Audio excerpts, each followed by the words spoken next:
पंतप्रधान नरेंद्र मोदीजी यांचा वाढदिवस काळा दिवस नाही, तो या देशामधला सुवर्ण दिवस आहे, या लोकशाहीच्या गौरवाचा दिवस आहे। प्रणितीताई, अशा पद्धतीनं टीका करताना थोडंसं तरी भान ठेवलं पाहिजे की आपण खासदार आहोत। काळा दिवस तुमचा वाढदिवस असेल, काळवंडलेली कारकीर्द ही काँग्रेसची होती, काळवंडलेलं नेतृत्व हे राहुल गांधींचं नेतृत्व आहे। पंतप्रधान नरेंद्र मोदीजी यांच्या पाठीशी 140 कोटी जनतेचे आशीर्वाद आहेत आणि त्यांच्या आशीर्वादामुळे सलग तिसऱ्यांदा मोदीजी पंतप्रधान झालेत। तुमचे नेते राहुल गांधी यांची कारकीर्द काळवंडलेली आहे, हे संपूर्ण देशाने बघितलंय आणि आणीबाणीच्या गप्पा तुम्ही मारताय। अहो, इंदिरा गांधी यांनी या देशामध्ये आणीबाणी लादली होती आणि ते आजही भारतीय विसरलेले नाहीत।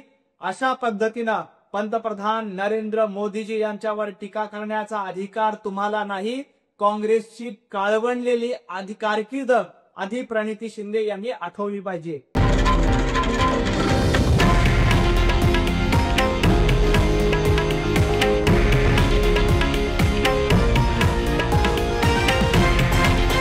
हे आहे देशातील नंबर 1 न्यूज नेटवर्क आणि आपण पाहत आहात TV9 मराठी, एकमेव।